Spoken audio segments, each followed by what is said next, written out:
Here is Greenock, the sixth largest borough in Scotland, with a population of nearly 80,000, and boasting an anchorage, one of the most beautiful in the world, wide enough and deep enough to shelter the entire home fleet.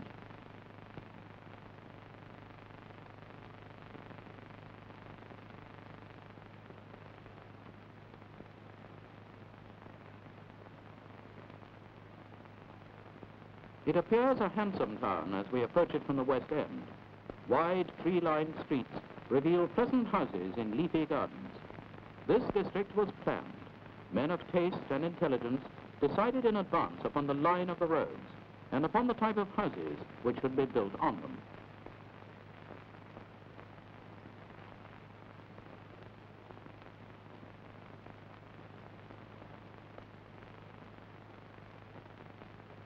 But let us move farther eastward. This district was not planned. Look at this muddle of dwelling houses, a factory chimney, shops, and a railway station. While the screen presents some further examples of the confusion between housing and industry which clutters the middle and eastern districts of the town, reflect for a moment on Greenock's history. From a mere cluster of fishermen's huts at the end of the 16th century, it grew rapidly but spasmodically. As the trade with the Americas developed, industries such as shipbuilding and sugar refining flourished, attracting workers from the highlands who had to be housed speedily and cheaply. In the feverish booms that came and went, factories and houses were rushed up side by side in the unfortunate juxtaposition you see exemplified here.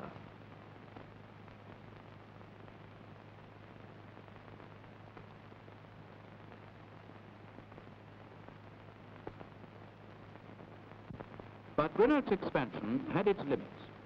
Placed on a narrow strip of land between hills and sea, it had to climb the slopes behind to accommodate an increasing population.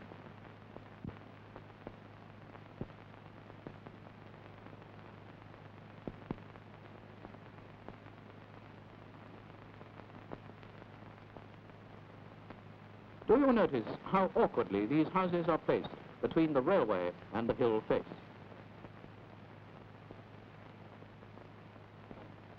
There are mills, too, on these hillsides, many of them dating from the water power era and built on the lines of falls provided by the Delling burn and the Carts burn, or drawing their source of power from the artificial cascades of the Cut.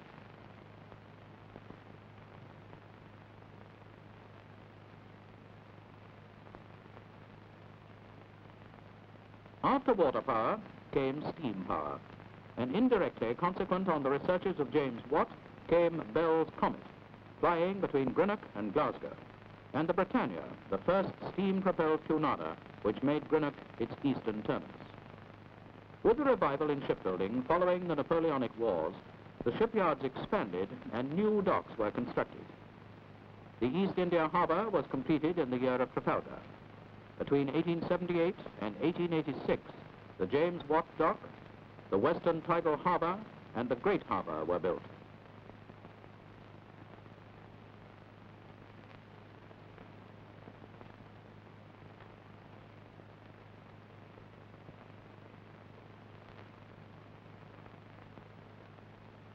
Railways were laid to serve these docks and the shipyards beside them. These lines were laid down at a time before the value of foreshore space was fully realized, and consequently they cross and recross main thoroughfares and make impossible any single large industrial site undivided by their tracks. Where they cross main roads, they frequently cause extreme traffic congestion, when rail traffic coincides with peak periods on the roads. Observe what happens when a delay occurs to wagons at a shipyard gate. Vehicles stretch in a solid block for hundreds of yards on either side of the obstruction.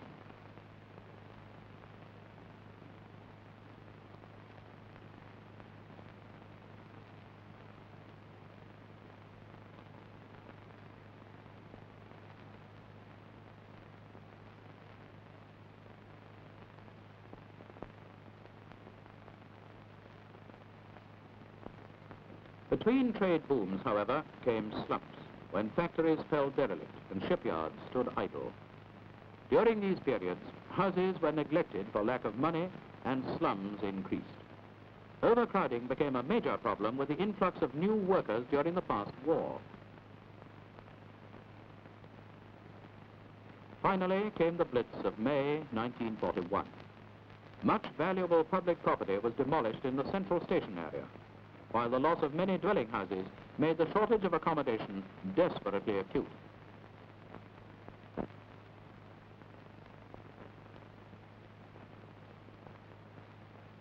Let us sum up what we have seen so far. Here is a borough, fairly prosperous, with great potentialities in its deep water harbors and anchorage, with steady prospects in several industries, but congested, overcrowded, and considerably damaged by air attack. Your town council and officials, bearing all this in mind, approached Sir Frank Mears, who prepared a scheme for Greenock's future, utilizing her natural resources to the full and overcoming these problems of transport, housing, and industry.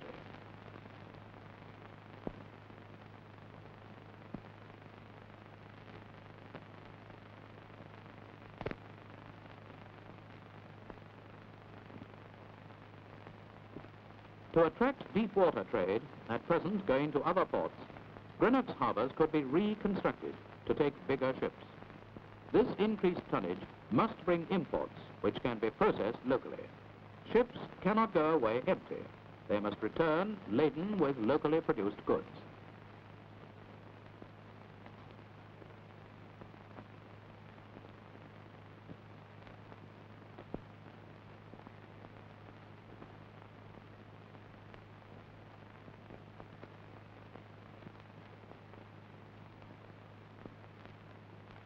There are many old established industries based on the import trades and capable of expansion. One of the oldest is sugar refining. Ships have been bringing raw sugar to Greenock from the West Indies for hundreds of years now.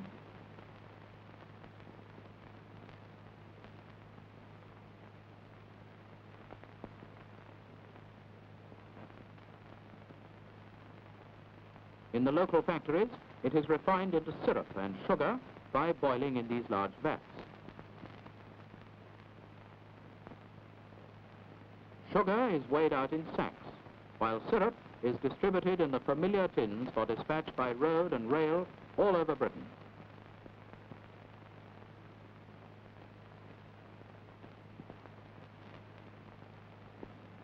Many other forms of food processing could be attempted in Greenock, drawing their raw materials from abroad and re-exporting the finished products to other ports.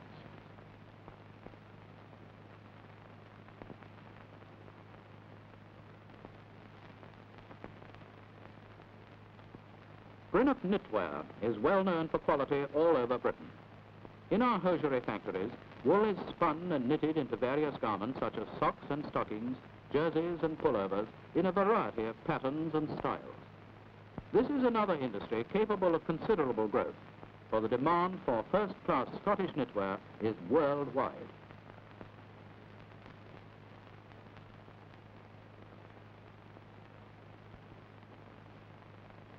Coopering is an ancient craft dating from the days when barrels were required for the salt herring trade.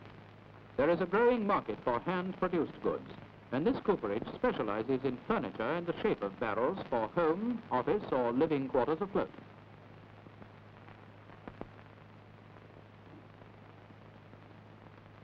second to none are our heavy industries. This fine example of a marine diesel engine is typical of the work being done in our heavy engineering shops.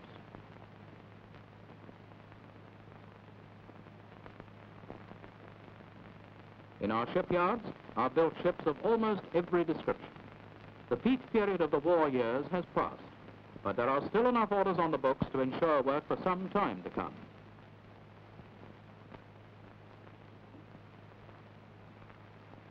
At present, there is no lack of work in the shipyards, but a slump in heavy industry would cause tragic mass unemployment. If Greenock is to avoid this risk in the future, she must have almost as many people engaged in light industry or distributive and service trades as there are in heavy engineering and shipbuilding.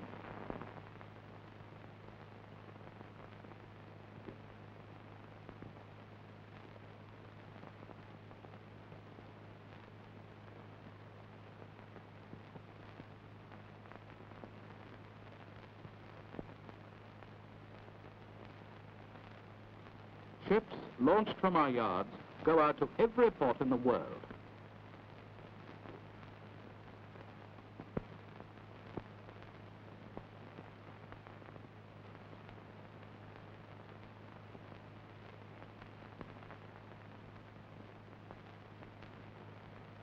Now, to our plans. One of the main proposals of Sir Frank Mears is the zoning of industry and housing so that they are kept apart. The industrial zone will be the waterfront and central station area, east and north of the Glasgow-Greenock railway line.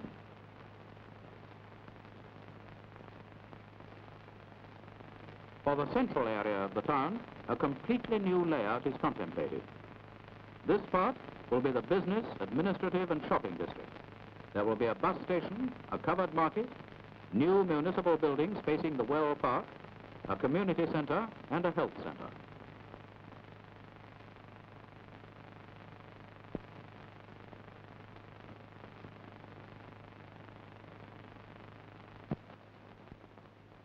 A new approach and buildings have been planned for the central station. A street of shops is designed to replace the congested area demolished by bombing.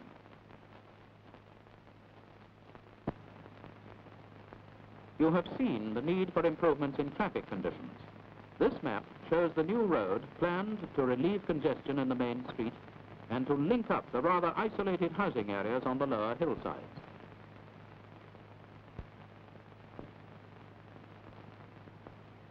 It will leave East Hamilton Street at Mackenzie Street and proceed on a higher level to Ingleston Street.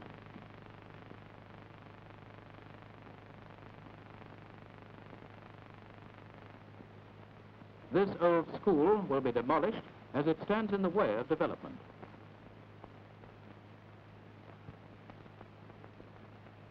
From this point in Ingleston Street, it will pass in front of these twin chimneys. This new artery should materially lessen the delays on Main Street by removing much local traffic. It will also be the main thoroughfare of the new central area.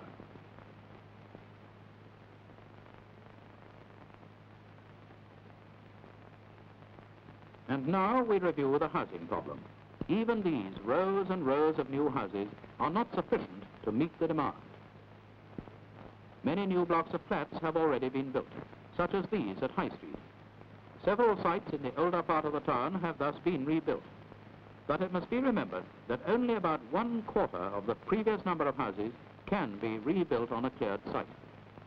In addition, it must be borne in mind that many areas in the lower town are being reserved for industry under the zoning proposals and are therefore unavailable for housing development.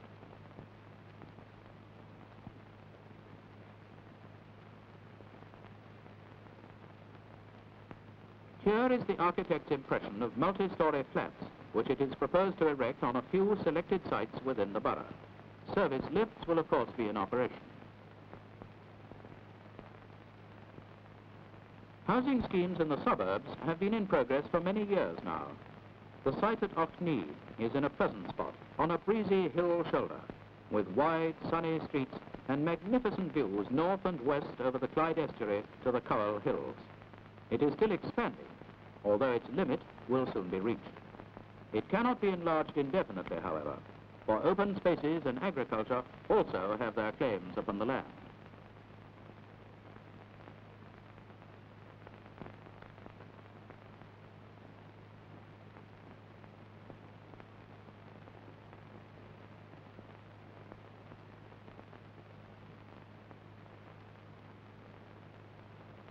This bulldozer was employed in clearing the site at Larkfield, where a large area was acquired for housing. Work is now completed on roads, drainage and water supply, and another 800 houses will soon be in occupation. To build these houses, the latest methods of rapid construction were applied. In the short time since this film was made, the whole appearance of this scheme has changed. So rapidly can this type of house be constructed.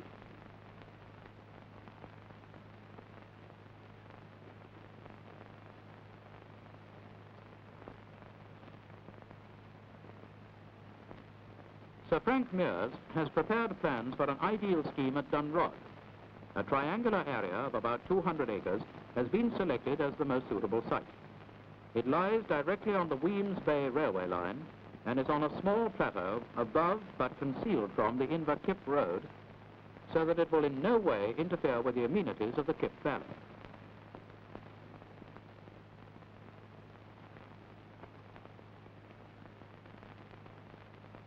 So great is Greenock's overspill population that the Clyde Valley Regional Planning Scheme suggests that a satellite town should be set up at Bishopton to take some 30,000 people. This, however, is 10 miles away. But as you will see, from Greenock to Dunrod is only 5 miles, and therefore the corporation favour this alternative.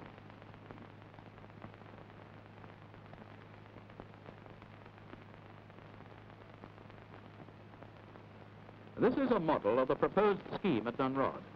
We are looking at the model from the southeast end of the Weems Bay railway line and will make an aerial survey of the district.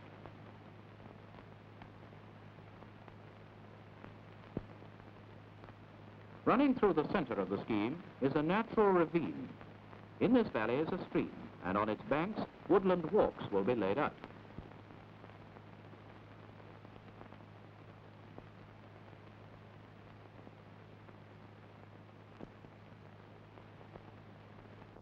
This is a more general view looking west across the ravine.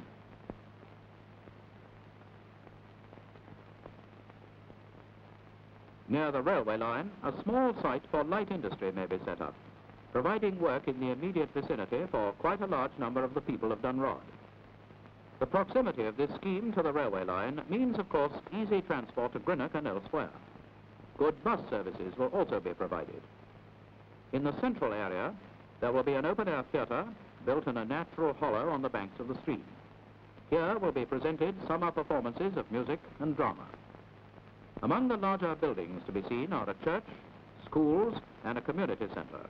For this is to be not merely a housing scheme, but a neighbourhood with all the amenities of a small town. Community centres are being established in the town as well. This is the Rankin Park Centre. A community centre provides a focus for a neighbourhood, where people can meet for sport or other social activities, and where local matters can be discussed in a friendly atmosphere.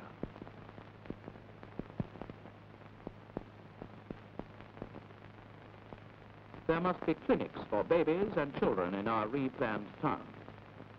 Greenock already has this fine example of a child welfare clinic. But more are needed, and every district must have its own. The new central block of health offices will include a baby clinic among its many services.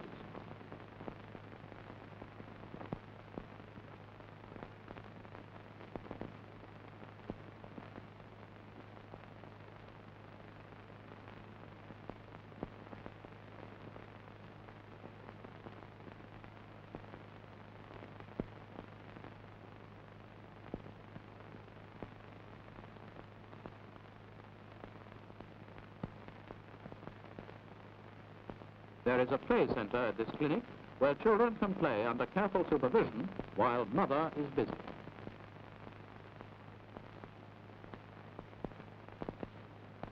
Improved maternity services were also part of the original scheme, although this responsibility has now been assumed by the state. Greenock has a maternity hospital of the latest design in the Rankin Memorial Hospital, to which further extensions and improvements were planned.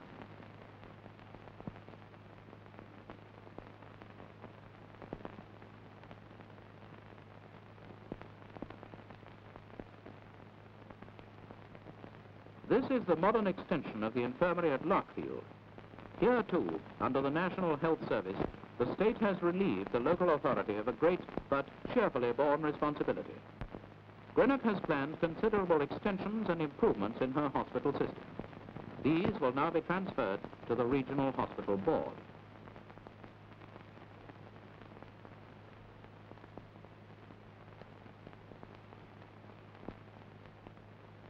New schools are also necessary to replace out-of-date buildings. The high school is a good example of a modern school standing in its own recreation grounds.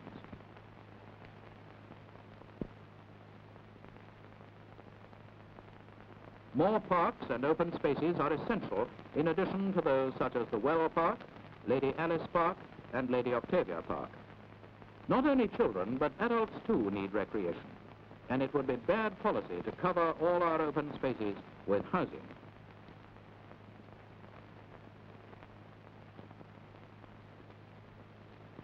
More well-equipped play parks such as this must be provided. Play streets are safe, but poor substitutes for play fields.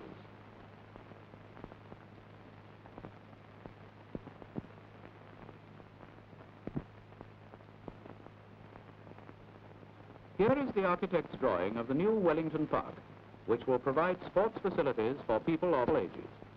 The grounds will be laid out for various games, and the large and well-appointed pavilion will have ample accommodation for several teams. And now, as we come to the end of our pictorial review of the plans for the new Greenock, let us briefly summarize the main proposals.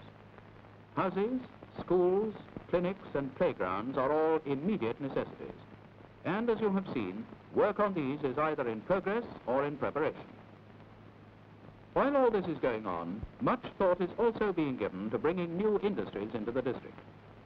Greenock's plan for new roads and docks depends on this. These matters are essential to Greenock's comfort and prosperity. It is your privilege as citizens of Greenock to ensure that these plans are not shelved in dusty obscurity, but are put into operation as soon as circumstances permit. Then indeed shall Greenock flourish like the proverbial green oak tree.